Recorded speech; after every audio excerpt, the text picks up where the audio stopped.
buenas noches. Hoy vamos a comenzar analizando el que puede ser el compromiso del próximo presidente electo Andrés Manuel López Obrador con la democracia. Y para analizar este tema se encuentra con nosotros nuestro colaborador Luis de la Calle. Luis, muy buenas noches. ¿Qué tal, Leo? Buenas noches, ¿cómo estás? Y Luis Carlos Ugalde. Hola, Leo. Hola, Luis. Buenas noches. Carlos, buenas noches. Pues empecemos contigo porque, de hecho, tú acabas de escribir un artículo sobre eso en el periódico El Universal. Del día de ayer, sí, un poco sorprendente quizá, en el sentido de, no es muy temprano para estar hablando de una reforma político-electoral, ¿no? Sí. Pues generalmente cuando acaban las elecciones empieza eso. Generalmente los que piden una reforma. Exactamente. Pero yo creo que hay que empezar una reforma en el sentido de consolidar la democracia en México. Y entonces propuse 6 ideas, ¿no? A ver, vengan. La primera de esas es reducir el costo. Sí. Quitarle dinero al sistema electoral, que es muy caro. Luis Carlos ha escrito mucho sobre eso y todo el efecto perverso que tiene lo caro que es el sistema electoral y el tanto dinero que hay. Y la forma más importante es reducir el tiempo de las campañas. La segunda idea que pongo ahí es que los partidos políticos son entidades de interés público y deberían estar sujetas a disciplinas más estrictas de transparencia y de procedimientos internos para el ingreso de los ciudadanos a los partidos y para la selección de candidatos. Yo creo que los partidos deben ser democracias internas. Si no lo son, se prestan a lo que hemos tenido durante décadas en México, que es grupos dirigidos por un grupo de personas que solamente sirven a sus intereses. Creo que también es importante cambiar el orden que está en la ley electoral en México, de que primero se hacen coaliciones y luego se hacen primarias. Yo creo que hay que invertirlo. Primero las primarias de los partidos internos y después las coaliciones. Si hubiera habido primarias, por ejemplo, hubieran competido Margarita y Ricardo Anaya, quizá otros panistas, y después hubieran hecho la coalición. Las coaliciones se han pervertido porque sirven para que no se apliquen los reglamentos internos de los partidos. Entonces, al cambiar el orden, lo inviertes. Haces que no se pueda violar el reglamento tan fácilmente. Creo que también es muy importante seguir insistiendo en la segunda vuelta. Totalmente. Para ciudadanizar el proceso.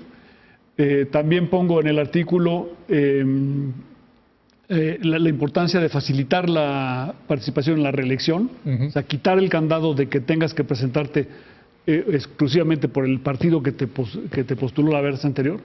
Y finalmente el último punto que hago es que se reformó la Constitución para que en el 2024 la toma de posesión sea el 1 de octubre, para reducir el periodo de transición, que es demasiado largo, pero tenemos legisladores de pacotilla porque pasaron de 5 a 4 meses cuando debían haberlo hecho mucho más corto.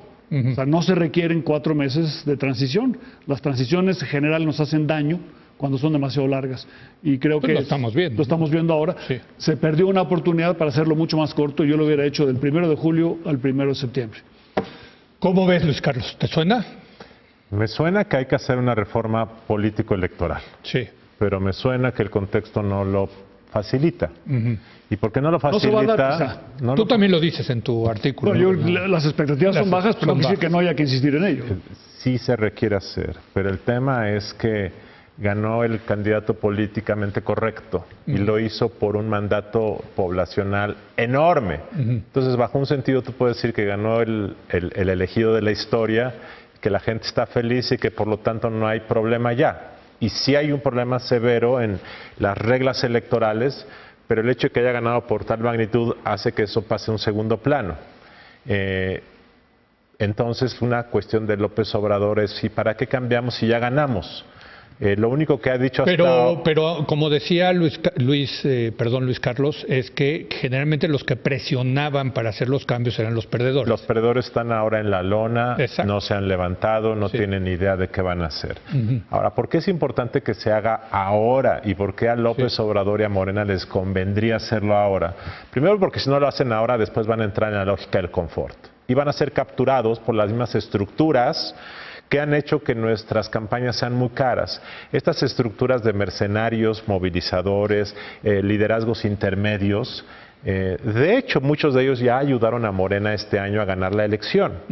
Y estos ejércitos de operadores políticos no se van a quedar sin profesión, y generalmente lo que hacen cuando cambia un gobierno a nivel estatal es que se apropian o se acercan o se inmiscuyen en la nueva estructura del nuevo gobierno, y entonces, donde ha ganado el PAN o el PRD en los últimos 20 años, han importado y se han hecho de las mismas estructuras, lo cual hace que Morena muy pronto, si no hacen una reforma antes, acabe por reproducir las mismas estrategias de clientelismo electoral que el PAN y el PRD. Ahora, yo tengo mis dudas, y siempre te lo he dicho, sobre estos operadores electorales. No, se sobrevenden. Se sobrevenden. Pero por sí eso, existen. sí. Pero sí existen. Sí, y les dan dinero, y yo mi hipótesis es que la mayoría se lo roban, pero... Sí, pero yo no estoy hablando de... Es un negocio, sí. Yo no estoy hablando de la eficacia, yo estoy hablando de mucha gente que vive de esto, y que que los propios gobernantes de Morena, un gobernador nuevo en Morena hay 5, puede haber 6 o puede haber 7 antes de que terminemos el año, por cierto. ¿Por qué? Porque piensa que algunos gobernadores... ¿Se van a cambiar? No. Algunos gobernadores del PRI o del PAN que están en funciones pueden ser depuestos por el Congreso local de Morena. No descartemos eso. Eso va a ser algo que puede ocurrir en los próximos meses. Pero bueno, pasando al tema, yo creo que a Morena le conviene. Segundo, yo creo que hay algunos temas adicionales a los de Luis. Tenemos que resolver qué vamos a hacer con el INE y con los institutos electorales locales. Sí, eso ya es parte de la reducción del costo. Sí. 2, tenemos que... Ahí deberían desaparecer los locales, creo yo, los soples, y ya nacionalizar las elecciones. Entonces, una vez que ganó la izquierda, yo creo que ya debemos olvidar todas estas sospechas que han evitado tecnologizar más la organización de las elecciones. La urna electrónica ayudaría mucho, por ejemplo. Hay que pensar eso. 3, yo creo que tenemos que pensar cómo vamos a combatir el problema del financiamiento ilegal de campañas. Ese es un problema que está ahí, no va a desaparecer porque Morena haya llegado a la presidencia de López Obrador, y este es un problema, cómo vamos a combatir el uso efectivo en las campañas, el desvío de recursos públicos, el financiamiento privado, que es muy grande, el financiamiento del crimen organizado. ¿Cómo vas a combatir la compra del voto? López Obrador acaba de decir una idea bastante simple, que dijo: voy a hacer que los delitos electorales y la compra del voto sea un delito grave para que estén en la cárcel los malosos. Eso no se soluciona así. Hay una estructura de personas en todo el país que ven las elecciones como una oportunidad. Pero hubo compra de voto. O sea, yo me pregunto, en serio, ¿hubo compra de voto en estas pasadas elecciones? Sí, claro que lo hubo. Pues al parecer no muy eficazmente. Por eso, ese es otro... O a menos de que los que hayan comprado han sido los de Morena. Se llevó 53% de los votos. Es que la discusión de la eficacia es otra. Lo que tú inviertes en los intentos de movilización de compra del voto y de estructuras es un gasto que a veces no da resultado, a veces sí. Morena se comenta que lo hizo en muchas regiones del país. ¿Compró votos? Sí, bueno, la movilización, la estructura y los incentivos económicos para tus movilizadores lo hicieron. Lo hizo el PAN, lo hizo el PRD, lo hizo el PRI. Bueno, en Chiapas la operación que se comenta hizo el gobernador de esa entidad a favor de Morena. En Chiapas y quizá en otras regiones del país es algo que se comenta muchísimo. Entonces, este es un fenómeno que existe, que haya sido muy ineficaz para el PRI. Bueno, el propio PRI te dice, sus candidatos te dicen: nosotros movilizamos el voto, pero acabaron votando por Morena. Por eso, entonces, que se invierte mucho, sí es. Un amigo que es Pero candidato... no es que hayan votado nada más por Morena espontáneamente, algunos sí, pero también inducidos por los propios operadores de tierra. Claro, y esos operadores de tierra recibieron lana de los partidos, de gobernadores. Ya no fue eficaz para un partido, pero sí hay mucho dinero, hay muchísimo dinero. Un amigo que fue candidato perdedor me dijo: en mi distrito, cuando tú tenías que entrar a una colonia, el jefe de la colonia te decía: dame 150,000 pesos o si no, te madreamos. Entonces, los candidatos tienen que soltar 150,000 para entrar a algunas zonas, para poder hacer campaña, simplemente derecho de ingreso. Entonces, bueno, esto existe, esto es una realidad que no se va a combatir con que impongas más penas. El tema del financiamiento de partidos es un tema que Morena ya lo trajo a la mesa y qué bueno. Bajar 50%. Bajar a la mitad. Sí. Y luego hay otros temas como revisar la regulación de la reelección, ver el tema de candidatos independientes, ver el tema de consulta popular, del cual López Obrador habla mucho sin entender cómo está la legislación. Vamos a ver cómo se debe hacer. Y la segunda vuelta me parece muy relevante. Y hay otra cosa, yo creo que es muy importante, que es Morena tiene que transformarse en un partido político, ¿no? Sí. De un movimiento a un partido político. Y si dejamos la tendencia natural mexicana, se va a convertir en el PRI. Sí. Y el PRI le hizo mucho daño a México democráticamente durante muchas décadas. Sí. Entonces requiere que el Morena sea un partido democrático. Y creo que la reforma electoral puede sentar las bases y ayudarles incluso a ellos. Pero ahí la voluntad tendría que ser de López Obrador. Tiene que ser López Obrador. Porque López Obrador es Morena y Morena es López Obrador. O sea, López Obrador tendría que decir, este va a ser un partido democrático, no un partido de dedazos. Pero él dice, hasta ahorita ha sido de dedazos. Él dice, hay que creerle que él quiere ser un gran presidente y hacer una cuarta transformación. Bueno, la cuarta transformación es consolidar la democracia en México y por lo tanto debe él perseguir como objetivo que la democracia se consolide, y para eso se requiere que Morena sea un partido democrático, porque si en Morena van a estar nombrando a los candidatos con dedazos, va a convertirse en el nuevo PRI. Este es un gran tema, Luis Carlos, y lo debatíamos desde que estábamos en la carrera, el tema de si los partidos tienen que ser democráticos dentro en una democracia. Es un viejo tema de la ciencia política, ¿no? Sí, yo creo que los partidos primero... Yo no estoy tan seguro que debamos imponerles normas de selección interna. No, nada más disciplinas de que las barreras de entrada no sean altas. Sí. Y que el proceso de selección de los candidatos... Bueno, eso es muy importante, que no hablaron ustedes. Hay que facilitar... Facilitar que puedas tú ingresar a un partido. No, y facilitar que se pueda formar un partido. Que se pueda formar un partido. Esto de que cada 7 años se abre el registro... Sin lana. Sí.